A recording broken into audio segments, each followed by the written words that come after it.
4-5 lights are ahead of the drivers, and we are underway for the Spanish Grand Prix. Very good getaway from Play the Monkey, but Josh is not giving that place back. He tries to cover him on the inside, but he's not capable to do so. Now Play the Monkey will get the inside, will get the better line, but Josh will get a very good entrance into turn 1 and into the second and third turn. He's already leading by a much of a margin, 2 tenths ahead of Play the Monkey, who have got a very bad entrance into turn 3. Now someone going wide, I believe that's Chuckle, but now the pink-black car securing the lead of that Spanish Grand Prix. There goes Play the Monkey, tries to uncover himself, tries to go around the outside of Josh. It could be a successful maneuver if he pulls that out. I think that Josh may have pushed him a bit wide in turn 5, so it was not a very fair move, but I think we will get more. I think we'll get more good racing like this. Now Play the Monkey also trying to attempt to attack the pink driver here. It is not a very popular place to do overtakes here, but there goes Play the Monkey. There he goes into turn 8. He tries to make a move once again around the outside. The white and black car really likes that line around these corners. Now he will get the very much preferred line into turn 10. The inside is a very good line here. He can get those entries as we head into lap 1. No, Josh once again covers him, and there is goes Play the Monkey. He was bumped, I think, by Brody. Now gets into the pits. I don't know, it was on purpose or what. Maybe Paul can get involved in this in a some lap distance, maybe even Looneyman or Matty Jones if they can get some very good consistent few laps. There is also Robo very much close behind Chuckle. He could make an overtake into the turn. He just gets off that. Now no, Chuckle misses a apex of a turn, and now Robo is going wheel to wheel with that white and black car. He's trying to go around the outside of that turn. It did not work out. Josh is now going, and I was right. He have gone away very nicely from Robo, but Robo still got away very nicely from Paul in third place. So actually the one that lost the most time in this restart was Looneyman, who needs to already defend from Chuck behind him. Looneyman, yeah, Chuck uncovering himself into turn 1, but that was not a problem. Shanek now trying to overtake Matty Jones, that they both ghosts, so we won't see any overtaking action between them because you can just fade easily through them. Josh, now Robo gets that 3-second time penalty, but we still see those two drivers fighting as hard as they can. 5 laps till the end of this race. 5 laps that can really predict anything. When we have those few 3 seconds left between when there's nothing happening in this track, could you please quickly, Matthew, tell me where should we make the post-race interview? Like invite the drivers to the party, or I will stop telling you that because now the Robo is into this diving into Josh in turn 11. Now the attempt is now just wanted to cut in there because Robo very close behind Josh. 1:13.4 for Danny at the moment, the fastest lap. This is not what we are interested in. This is what we want to see, because Robo now gets the move done before we even get to turn 3. Now he's ahead of Josh, so now Josh losing a bit of percent of leading in this race. Maybe he's the F1 World Basic Car Basic Car driver is going to be finally some challenge for the pink and black car driver for Josh McGill. So Josh McGill opens his DRS, pink and black car close behind that yellow and black car. Is it going to be a dive down the inside for Josh McGill? He tries that maneuver and he gets that maneuver done before we even get to the apex of a turn. Now Josh still reclaiming his lead of that Spanish Grand Prix for I think around 100th time. Let's hope he will not give up. Let's hope he will try to maybe reclaim P8, P9, P7 at the moment if he gets faster. Now he's closing up. He's close to the buffer of that black and pink car. He even covers the black and pink car before we get to the entrance of turn 1. He is once again ahead. Now Josh covers it off. Now Josh tries to go around the outside of turn 3. The maneuver is not successful, but now he tries to do it on the inside. Not the successful maneuver once again. Chuckle now attacking Chuck. Two drivers with a very similar name, swapping places. P5 for the longer nickname driver at the moment in that white and black car. The long start and finish straight, that Josh can still get his elbows out and show that he wants that race lead, even though ahead of him car has the 5-second time penalty. Yes, it is a very short, very clean, good overtake by Josh, so we don't see a will-to-will battle between those two, and it's bad because we don't get very excited, and it's good because they don't get crashed. So it has good and bad sides. This two sides of a in Poland we say two sides of a penny. So I need to head over to Josh McGill, who have just presented up a very good recovery, very good drive throughout the whole race. He is crossing the line to become a Spanish Grand Prix winner. He's crossing the line to lead the race, particularly every single lap, if not some overtakes, if not some overtake. If not. Got 5 red lights, and we're away for the season opener in the Wednesday tier here in Monza. And Prodigy not getting the best of starts on the hard tyre, but the Mercedes and Matthew looks like he's going to go for it into turn 1, try and take that second place. But, oh, Clay the Monkey goes straight on. Oh, Danny just made contact. He goes straight on. He said, Danny, who did Danny make contact with, Lee? Chuck.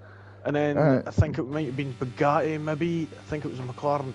Ended up knocking Danny off also. And Bugatti moving up places, and RTG Lee going off the circuit. We've only been away for a week. Some of these drivers have forgotten where the racing line is. As he falls back on to that racing line, gets himself back feeling comfortable as we go down the back straight. And of course this is a DRS straight, but not for a couple of laps as we go into the Ascari chicane. So I'm not sure what happened with Clay there. He didn't get himself a penalty either, Lee, because he slowed right up when he went over the runoff. And Matthew now going off the circuit. Ooh. And again off the circuit, loses his front wing. Not too sure what was going on there. There was a bit of panic, I think, as he'd actually got himself back on the tarmac, as we now have a VSC. Oh, so did Danny then. And he gets himself a 5 second penalty for speeding, for corner cutting. No, that's not good. With him already having that other 5 second penalty, so he's up to 10 seconds already. Now, Clay the Monkey trying to go out the inside at the first Les Mojo Prodigy. Bit of a wheel bang between the two of them, but they've still looking like they're going in the right direction as they make their way through. The second Lesmo Prodigy getting the DRS now, moves to the right hand side, too much to the right hand side, gets onto the grass, gets it stable and gets past and into second place. Yep, look at the speed. Look at the speed from the Williams. He's absolutely flying, just like the Williams in real life. As he goes up the inside. Prodigy trying to go up the inside of Chuckle as well, but Chuckle not prepared to lose 2 places in one corner, just the one so far, and they get themselves off underway to Curva Grande. And Matty Jones, as you said, going to the outside. And now the Red Bull of Bugatti going to the inside. Maybe the inside on the pair of them. Thinking about it. No, he has to only settle for the one overtake in turns 1 and 2. I reckon he could have got that done, to be honest. I think if he'd have just lifted off the brake pedal a little bit. I agree. Definitely. He is a reserve anyway, so if the rule is like it was last season, he will be slotted out. As Clay does take the fastest lap as well, and now the lead might change.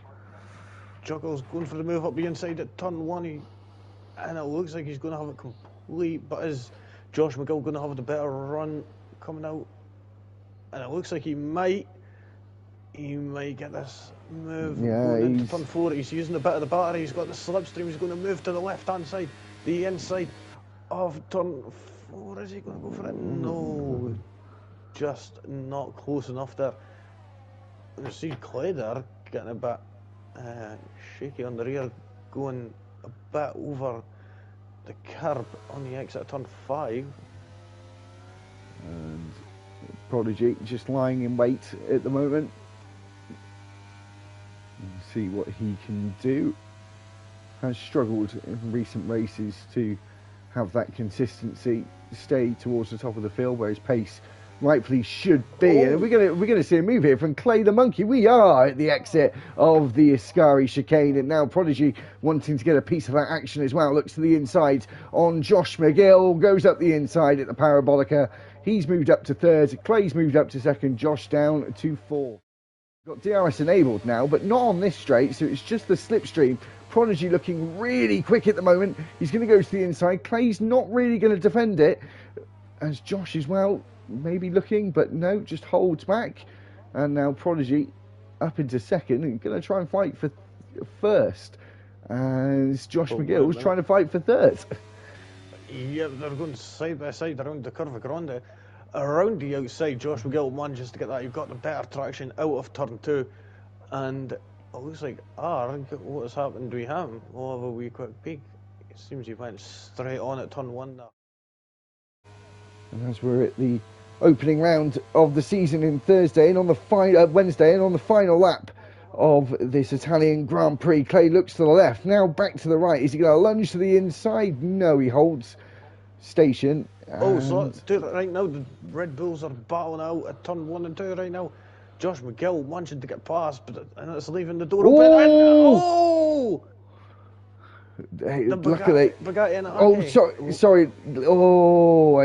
I got a feeling, Lee, that Clay is just holding out for a certain point. He got so close to the back, but again, blended out the throttle, stayed behind, stayed in second, and I think he's going to go for it now. Well, we're going to have a bit of a Grand Slam finish, Lee. I mean, it could be quite possible, judging by the way things are going. But then again, seeing that Clay has still got plenty of battery there as he's coming into the final few corners now of sector 3. Is he going to go for it? They've got that overtake button pressed. Josh McGill getting another 3 second time penalty. Chuckle as well, not got any charge left. He's going to go to the inside. Is he? No, he stays back again. So I think he just knew that he wasn't going to get anywhere with it. He slots himself out. The man who won in the Thursday season, now kicks off Wednesday with a win. Chuckle wins and Matthew moves up. We're about to get underway. We've got 3, 4 and 5 red lights. And we are away for the Grand Prix here in Austria. And Matthew gets a good start. So does Coit's Game. We're already moving up into 3rd place. But then makes contact with the Ferrari of Racing Matt. And he's round in the wall at turn 1. Not sure if he's got any damage at all. Can't see just yet as we go back towards the front. Prodigy trying to look up the inside of Matthew potentially. No, he holds back. Go further back. Alfie trying to go up the inside. The Pretender and Prof switching places there. Matty Jones moves up into 6th as we go down towards turn 4. Chuck, though, trying to fight back, get back that 6th place. He's slightly later on the brakes, had the inside line, moves up for now. But then, Matty Jones, once again, he's gone side by side with a few people at turn 8, but wasn't able to get alongside just there. And as we go through the final corners of the lap, we've just seen Alfie there getting kind of squeezed off the track there from Matty Jones. Looked like Alfie was trying to cut turn 3 pretty much there. Trying to get back past. Well, to get past anyway. But right now he's got the Williams of Pippo Kennedy right behind him while he's busy being aggressive. Pippo Kennedy's going to see that and just wait for his opportunity to be able to get that position. Seen Taylor and Bugatti Slovin there swapping places just a moment ago. Matty Jones having to look up the inside of turn 1 there. Just goes a bit too much over the apex, and that's allowed Alfie to get the pass on him, and now he's going to move up into 6th place. Alfie managing to get the jump and on then Chuck there. Lee trying to go at the inside of Pippo Kennedy just behind them as well. Well, they make contact. He tried to just squeeze him, and I think Pippo for wheels. I think that's a little bit of 6 of one, half a dozen of the other, because he was coming across anyway. And I think sometimes you should just blend out the throttle, because otherwise you're just going to make contact like you did. Looney Man, very close to the back of that Mercedes. Looks to the inside. Turn 9. You've got to be super confident. Oh no! The two McLarens have hit each other. Right now, Prof and Kieran. Looks like Kieran's going to have the better grip. They're coming out of turn 3. And he manages to move As up into 10th. Pippo Kennedy looking up the inside there of Bugatti as we get on the exit. He moves up. That was a dive and a half from the Jamaican. As we're only just over a third of the way through the race. And even with a safety car, this feels like it's gone very quickly already. We've already done the sprint race distance and then some. As we go up but to... wait a second, Prodigy going for that move. He's going to have the inside line. But he gets it done before the break. Oh, Matthew! Oh. Oh, no. No. Oh, that was close. I thought he was going to literally turn on traffic there. And now he's down in 9th place. So the driver that's been super consistent, to be fair, in F123 has made one of his first big mistakes on F123 is Pippo Kennedy and Chuck going side by side. It's softs versus hards, but it's used softs versus reasonably used hard, versus reasonably used softs. And he gets up into 8th. Oh, here we go. Taylor, Danny and Bugatti side by side. Bugatti still hasn't pit yet on 18 lap old hards. And now Taylor going at the inside, potentially the two of them, but then cuts the corner. Doesn't get a time penalty for it, but he had to sort of abort, and luckily he actually got out of the way. You don't want to be hanging around going too slowly in these conditions. You want to keep the tyres warm. Oh, Paul Jones has absolutely ruined his restart. And as I said, you don't want to be going too slowly. The tyre temperature is going to be coming right down, especially with the conditions the way they are. And the conditions, I feel, Lee, are getting worse. Chuck moves up a place there. Prodigy drops down. The debutant is leading the race as he goes up into turn 3, but he does have a time penalty.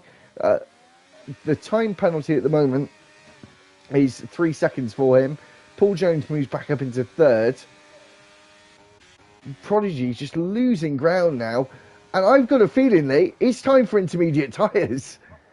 Yeah, I think so. I mean, Pippo was able to get the car brake. Oh, but I say that. Chuck will get him past. This is a very weird and interesting point in the race. Sorry, Pippo Kennedy going for a move on the inside of turn 6. And it looked like they were going to make a little bit of contact there. Oh, but Pippo Kennedy on them intermediates. Nicely done.